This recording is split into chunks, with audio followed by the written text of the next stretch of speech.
RJ Classes 2.0। दोस्तों, आपका स्वागत है आपके अपने YouTube चैनल RJ Classes 2.0 में। दोस्तों, आज हम आपको मेंस्ट्रुएशन का अगला पार्ट पढ़ाएंगे, जिसमें अभी हम 2D के बारे में ही बता रहे हैं।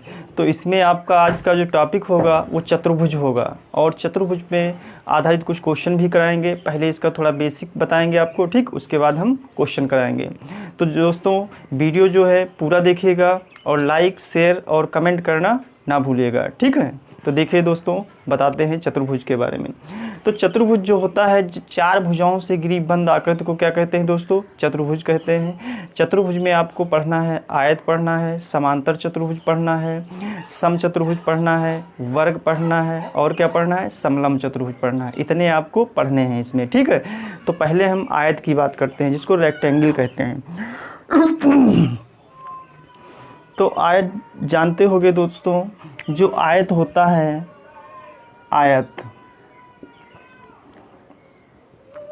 जिसके आमने सामने की भुजाएं बराबर होती हैं और समांतर होती हैं, वो क्या कहलाता है? आयत कहलाता है, ठीक है। आमने सामने की भुजाएं क्या होती हैं?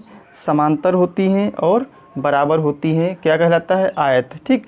चार भुजाओं से घिरी आकृति जिसमें आमने सामने की भुजाएं समांतर और बराबर होती हैं, वो आपका आयत कहलाता है। तो आयत दोस्तों देखिए ऐसे बनता है, ये आयत हो गया, ठीक है, ऐसे ये आयत बन गया। क्या बन गया? आयत बन गया। तो ये ए हो गया, ये बी हो गया, ये क्या हो गया? C D. तो ये भुजा इसके बराबर और समांतर होगी, और ये भुजा इसके बराबर और समांतर। ये एल हो गई, ये क्या हो गई? बी हो गई, ठीक। एल मतलब लेंथ हो गई, बी का मतलब ब्रीथ मतलब चौड़ाई हो गई, ठीक, ध्यान रखिएगा।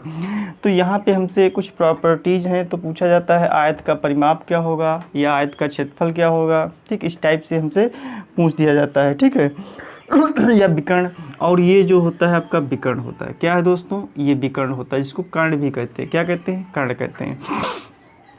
तो आयत का जो परिमाप होता है दोस्तों, आयत का परिमाप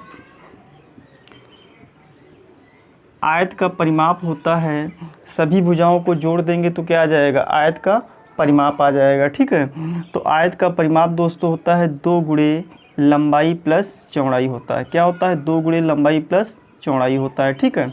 लंबाई मतलब L, चौड़ाई मतलब B, ठीक। इसमें रख दोगे तब भी आपका आंसर आ जाएगा। या फिर सभी भुजाओं का योग जो होता है, वही आपका क्या होता है? परिमाप होता है। सभी भुजाओं का जो योग होता है दोस्तों, सभी भुजाओं का योग जो होता है वो क्या होता है? परिमाप होता है, ठीक। अब यहाँ पे क्या करना है? आयत का परिमाप आपका आ गया, ठीक है। आयत का परिमाप आ गया। अब आयत का क्षेत्रफल पूछ दिया जाता है। क्या पूछ दिया जाता है? आयत का क्षेत्रफल। आयत का क्षेत्रफल जो दोस्तों होता है, वो लंबाई गुणे चौड़ाई होता है। क्या होता है? लंबाई गुणे चौड़ाई होता है। लंबाई गुणे चौड़ाई क्या होता है दोस्तों? आयत का क्षेत्रफल होता है। ये आपको याद रखना है, ठीक है। आयत का जो क्षेत्रफल दोस्तों होगा वो क्या होगा? लंबाई गुणे चौड़ाई, ठीक है। अब हमें विकर्ण ज्ञात करना है, इसे कर्ण, ये विकर्ण ज्ञात करना है, विकर्ण डायगोनल, ठीक है। विकर्ण अगर हमें ज्ञात करना है तो क्या करेंगे? देखिए, अंडर रूट क्या हो जाएगा? L² प्लस B², ये विकर्ण आपका हो जाता है, ठीक है। अब यहाँ पे जैसे दी हुई है, ये भुजा 8 सेंटीमीटर लंबाई दी है और 6 सेंटीमीटर चौड़ाई दी है। आपसे पूछा जाएगा इसका परिमाप क्या होगा। क्या पूछा जाएगा? परिमाप क्या होगा। तो लंबाई दोस्तों कितनी है? 8 है, चौड़ाई कितनी है? 6 है। तो परिमाप अभी बताया था हमने, परिमाप क्या होता है? 2 गुणे लंबाई प्लस चौड़ाई, दोनों को जोड़ के दूना कर दो, आपका परिमाप आ जाएगा, ठीक। 8 और 6 कितना हो जाएगा? 14, 14 दूना कितना हो जाएगा? 28 सेंटीमीटर क्या आ जाएगा? आपका परिमाप आ जाएगा, ठीक है। आगे 28 सेंटीमीटर परिमाप आ गया। अब आपसे पूछा जाएगा आयत का क्षेत्रफल क्या होगा। तो आयत के क्षेत्रफल जो होता है, दोनों को गुणा कर देते हैं। 8 और 6 को गुणा कर दीजिए, 8 से क्या हो जाएगा? 48 वर्ग सेंटीमीटर आपका क्या आ गया? आयत का क्षेत्रफल आ गया। अब आपसे विकर्ण पूछा जाएगा। विकर्ण ये निकालना है, ये भुजा, ठीक है। ये 8 है, ठीक है, ये 6 है, तो दोनों स्क्वायर प्लस 6 स्क्वायर, ठीक है। तो 8 नहीं कितना हो जाएगा? 64 प्लस 6 छाक 36, ठीक है। तो भाई लंबाई का स्क्वायर और क्या हो जाएगा प्लस चौड़ाई का स्क्वायर। 8 नहीं 64 और 6 4 36, 6 4 10, 100 हो जाएगा। तो कितना आ जाएगा विकर्ण, ये 10 आ जाएगा। 10 सेंटीमीटर आपका क्या आ जाएगा विकर्ण। तो दोस्तों ये समझ में आया। इसमें क्या करना था, हमने आयत की बात की। आयत को रेक्टेंगल कहते हैं। आयत में क्या होता है, आमने सामने की भुजाएं समांतर और बराबर होती है और प्रत्येक कोण जो इसका होता है 90 डिग्री का होता है। कितने का होता है, 90 डिग्री का। और आयत के सभी मतलब कोणों की बात की जाए तो चतुर्भुज जो होता है उसके सभी कोणों अंतः कोणों का जो योग होता है वो 360 डिग्री होता है। अब आयत का परिमाप हमने बता दिया, 2 गुणे लंबाई प्लस चौड़ाई। आयत का क्षेत्रफल क्या होगा, लंबाई गुणे चौड़ाई। विकर्ण क्या होगा, L square plus B square. पहले हम थोड़ा बेस बताएंगे, मतलब प्रॉपर्टीज बता दें, उसके बाद हम बहुत ही अच्छे अच्छे क्वेश्चन आपको करा देंगे। दुनिया का कोई भी क्वेश्चन है आपके मतलब पेपर में जो आएगा मतलब उससे बाहर नहीं जाएगा, ठीक है, जितना हम पढ़ा देंगे। ठीक दोस्तों, ये आ गया समझ में, इसका स्क्रीनशॉट ले लीजिए। आगे देखिए,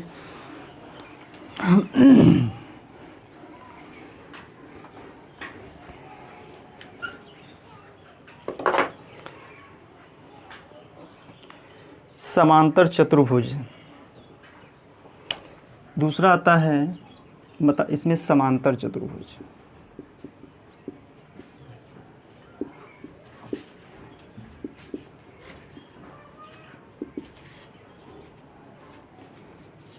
समांतर चतुर्भुज जो दोस्तों क्या होता है, समांतर चतुर्भुज होता है 4 भुजाओं से घिरी वह आकृति जिसके आमने सामने की भुजाएं बराबर और समांतर होती हैं। तो क्या कहलाता है, वो समांतर चतुर्भुज कहलाता है।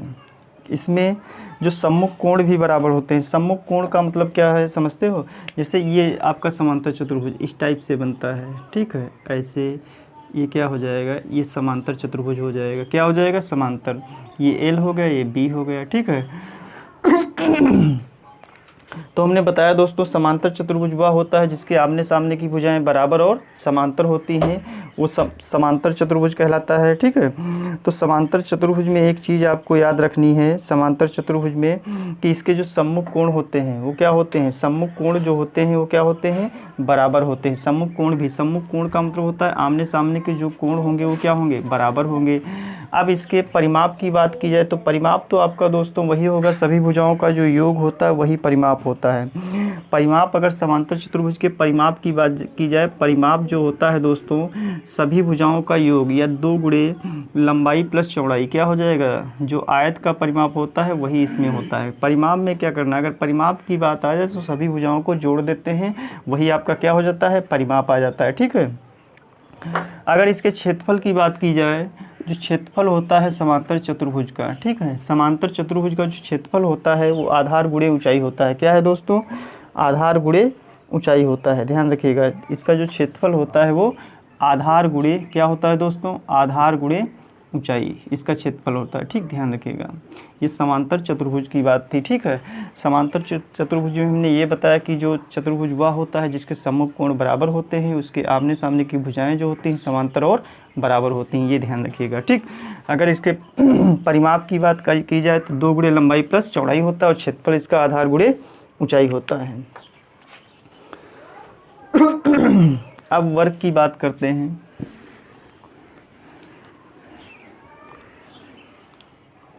वर्ग जिसको स्क्वायर कहते हैं, क्या कहते हैं दोस्तों, वर्ग जिसको स्क्वायर कहते हैं।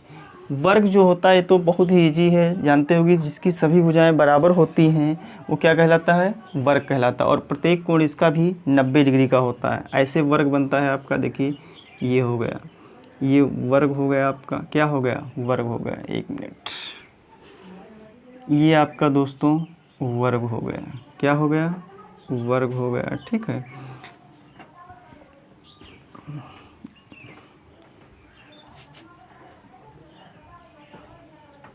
ये A B C D ये क्या होगा दोस्तों, वर्ग। इसमें सभी भुजाएं A हैं, ठीक है, ये भुजाएं बराबर होगी। और इसका प्रत्येक कोण जो होता है क्या होता है दोस्तों, 90 डिग्री का होता है। जो वर्ग होता है इसका प्रत्येक कोण कितने डिग्री का होता है दोस्तों, 90 डिग्री का होता है, ठीक है। और इसमें एक चीज़ और ध्यान रखनी है, 4 भुजाओं से घिरी वह आकृति जिसकी सभी भुजाएं मतलब क्या होती हैं, बराबर होती हैं और प्रत्येक कोण 90 डिग्री का होता है, तो क्या कहलाता है, वर्ग कहलाता है। अगर वर्ग के क्षेत्रफल की बात की जाए दोस्तों, जो वर्ग का का क्षेत्रफल होता है वो क्या होता है दोस्तों, भुजा स्क्वायर होता है। क्या होता है, भुजा स्क्वायर। तो भुजा हमने ए मानी है तो क्या हो जाएगा, ए स्क्वायर हो जाएगा। और जो इसके क्षेत्रफल की बात की जाए तो क्या हो जाएगा, भुजा स्क्वायर हो जाएगा। और इसका एक वर्ग का क्षेत्रफल होता है, और एक वर्ग का क्षेत्रफल क्या होता है, वर्ग का क्षेत्रफल, ये विकर्ण होते हैं, इसके ध्यान रखिएगा। वर्ग का क्षेत्रफल एक और होता है दोनों विकर्णों का गुणनफल। क्या होता है, दोनों विकर्णों का गुणनफल, विकर्णों का गुणनफल और बटे में क्या हो जाएगा, 2 हो जाएगा। इससे भी अगर विकर्ण दिए हुए हैं तो आप क्षेत्रफल निकाल सकते हैं, ठीक है दोस्तों। और वर्ग का परिमाप की अगर बात की जाए, जो वर्ग का परिमाप होता है दोस्तों क्या होता है, 4 गुणे भुजा होता है। क्या होता है दोस्तों, 4 गुणे भुजा, ठीक है। 4 गुणे भुजा क्या हो जाएगा, परिमाप हो जाएगा। तो भुजा हमने ए मानी है तो क्या हो जाएगा, 4a हो जाएगा, ठीक है। इतना क्लियर हुआ दोस्तों, 4 गुणे भुजा हो गया, ठीक है। अगर आपको वर्ग का विकर्ण ज्ञात करना है तो भुजा रूट 2 होता है। अगर आपको वर्ग का विकर्ण ज्ञात करना है दोस्तों, विकर्ण, तो क्या हो जाएगा, भुजा रूट 2 होता है। क्या होता है दोस्तों, भुजा रूट 2, ये याद रखिएगा, ठीक है। अगर वर्ग के विकर्ण की बात की जाए तो क्या होता है दोस्तों, भुजा रूट 2 होता है, ठीक। और वर्ग का विकर्ण ऐसे भी ज्ञात कर सकते हैं, एक फार्मूला और होता है। वर्ग का अगर विकर्ण आपको ज्ञात करना है, वर्ग का विकर्ण होता है अंडर रूट 2 गुणे वर्ग का क्षेत्रफल, अंडर रूट 2 गुणे वर्ग का क्षेत्रफल, ठीक है। ये ध्यान रखिएगा, ऐसे भी ज्ञात कर सकते हैं। तो हमने वर्ग की बात की। वर्ग वह चतुर्भुज होता है जिसकी सभी भुजाएं बराबर होती हैं और प्रत्येक कोण क्या होता है, 90 डिग्री का होता है। तो वर्ग का जो क्षेत्रफल होता है दोस्तों, भुजा स्क्वायर होता है। वर्ग का क्षेत्रफल ये भी होता है दोनों विकर्णों का गुणनफल बटे 2, ये विकर्ण होते हैं, ठीक है। इसको D1 अगर मान लो तो इसको D2 मान लो। तो यहाँ पे क्या रख देंगे, D1 इंटू D2 बटे क्या हो जाएगा दोस्तों, 2 हो जाएगा, ठीक है। अब वर्ग का परिमाप 4 गुणे भुजा होता है। वर्ग का विकर्ण कितना होता है, भुजा रूट 2 होता है, ठीक है। तो ये वर्ग हो गया आपका। अब बात करते हैं सम चतुर्भुज या विषम कोण चतुर्भुज, ठीक है। सम चतुर्भुज या विषम कोण चतुर्भुज की बात करते हैं।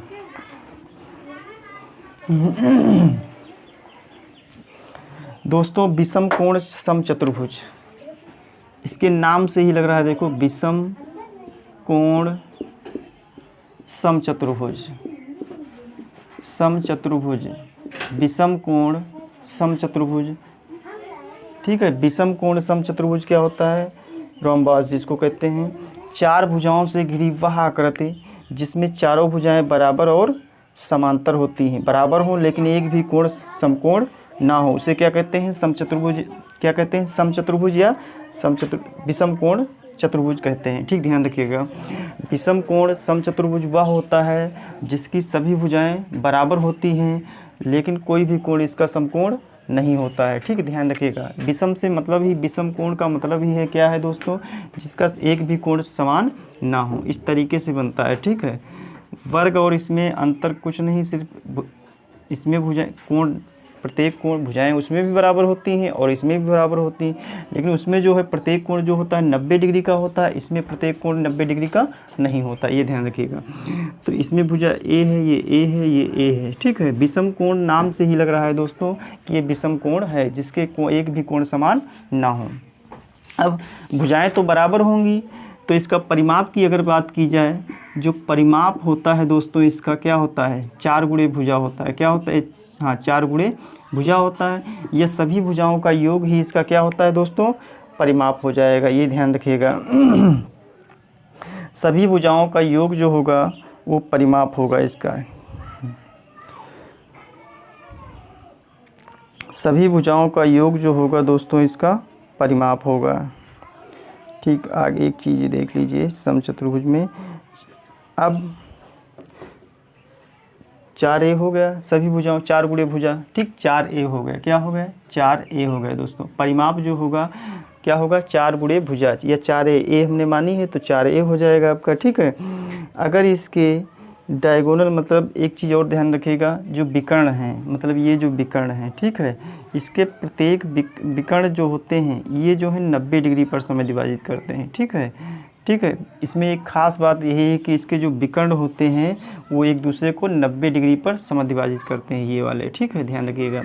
इसमें यही जो है इसके जो विकर्ण हैं समचतुर्भुज में, मतलब विषम कोण समचतुर्भुज में जो विकर्ण होंगे वो 90 डिग्री पर एक दूसरे को समद्विभाजित करेंगे, ठीक, ये चीज़ ध्यान रखना है आपको। तो इसके एक प्रॉपर्टी ये बहुत अच्छी याद रखिएगा, d1 square plus d2 square बराबर क्या होता है, 4a स्क्वायर होता है। क्या होता है दोस्तों, 4a स्क्वायर होता है, ये ध्यान रखना, ये बहुत ही इम्पॉर्टेंट है, ठीक है।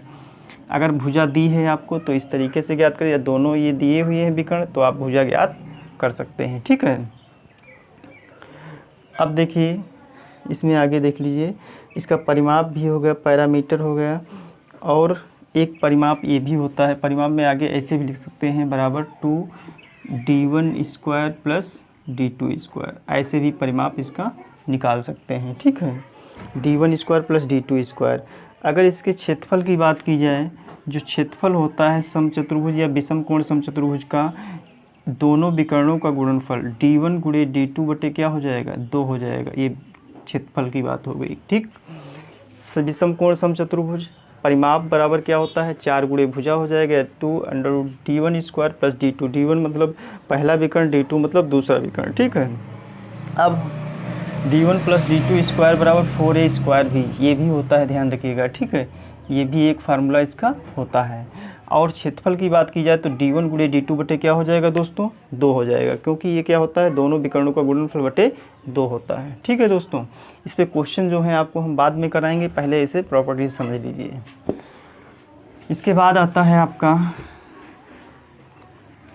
क्या बचा है, समलंब बचा हुआ है, समलंब चतुर्भुज बचा हुआ है, समलंब चतुर्भुज बचा हुआ है। समलंब चतुर्भुज देख लीजिए, प्रोफेशन समलंब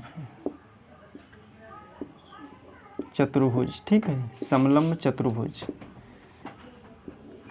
समलंब चतुर्भुज कुछ इस तरीके से बनता है। समलंब चतुर्भुज जानते हो क्या होता है, 4 भुजाओं से घिरी वह आकृति जिसकी केवल 2 भुजाएं समांतर हों, उसे क्या कहते हैं, जिसकी केवल 2 भुजाएं समांतर हों, क्या कहलाता है, समलंब चतुर्भुज कहलाता है। जैसे इस टाइप से बनता है ये, ठीक, ऐसे बनता है, ठीक, ध्यान रखिएगा, जिसकी केवल 2 भुजाएं क्या होती हैं, समांतर होती हैं, समलंब चतुर्भुज कहलाता है, ठीक। इसमें एक चीज़ ये है, जैसे ये भुजा, ये दोनों भुजाएं क्या हैं, समांतर हैं दोस्तों, ये भुजाएं आपस में क्या हैं, समांतर हैं, तो ए बी सी डी ऐसे मान लिया, ठीक है। ये इसकी क्या हो जाती है, लेंथ हो जाती है ऐसे, ये वाली, ठीक है, समलंब हो गया। तो समलंब चतुर्भुज के अगर क्षेत्रफल की बात की जाए तो क्या होता है, ये ऊंचाई, इसको ऊंचाई क्या क्या कहेंगे दोस्तों, ऊंचाई, ठीक है। समलंब चतुर्भुज की डिफिनीशन क्या बताई दोस्तों हमने, समलंब चतुर्भुज वह चतुर्भुज होता है जिसके 2 भुजाएं समांतर होती हैं, क्या होती हैं, 2 भुजाएं समांतर होती हैं, ये इसकी लेंथ ऊंचाई हो गई, ठीक है। तो अगर हम समलंब की बात चल रही है ना, समांतर नहीं समलंब चतुर्भुज की बात चल रही है, तो समलंब चतुर्भुज में क्या बताया हमने, समलंब चतुर्भुज वह चतुर्भुज होता है जिसकी 2 भुजाएं क्या होती हैं दोस्तों, समांतर होती हैं, क्लियर हो गया, और इसकी ऊंचाई ये हो जाती है, h हो गई। तो इसके अगर हम क्षेत्रफल की बात करें, इसका जो क्षेत्रफल होता है 1/2 गुणे दोनों समांतर भुजाओं का योग इंटू क्या हो जाएगा, ऊंचाई हो जाएगी। अगर क्षेत्रफल की बात करें इसके, तो दोनों, मगर इसको a मान लिया तो इसको b मान लिया, ठीक है, तो क्या हो जाएगा, a plus b into h बटे में क्या कर देंगे, 2 कर देंगे, यानी दोनों समांतर भुजाओं का योग गुणे ऊंचाई बटे 2 क्या होता है, क्षेत्रफल होता है। लिख लो ऐसे चाहें, दोनों समांतर भुजाओं का योग गुणे क्या हो जाएगा दोस्तों, ऊंचाई, और बटे में क्या हो जाएगा, 2 हो जाएगा, ठीक है। इस पे बहुत ही अच्छे अच्छे क्वेश्चन बनते हैं आपके। और इसमें आगे आता है आपका, ये हो गया, ठीक, ये तो क्षेत्रफल हो गया आपका इसका। जैसे ये आपकी दी है 8 सेंटीमीटर या 10 मान लो, इसको दिया है, मतलब ये 5 दी है, ठीक, ये आपकी 10 दी है, ठीक। तो आपसे पूछा जाए, और ऊंचाई आपकी दी है 4 सेंटीमीटर मान लीजिए, 4 दी हुई, तो आपसे पूछा जाएगा इसका क्षेत्रफल क्या होगा। तो दोनों समांतर भुजाएं क्या हैं, 5 और 10 हैं, तो 5 और 10 को जोड़ लो, 5 10, ऊंचाई कितनी दी है 4 दी है, बटे में क्या कर देना है 2 कर देना है, 2 एक कम 2 दूनी 4, 10 5 15 और 15 दूना कितना हो जाएगा 30 वर्ग सेंटीमीटर आपका क्षेत्रफल हो गया। आया समझ में? ठीक है दोस्तों, आगे एक चीज़ और देख लीजिए।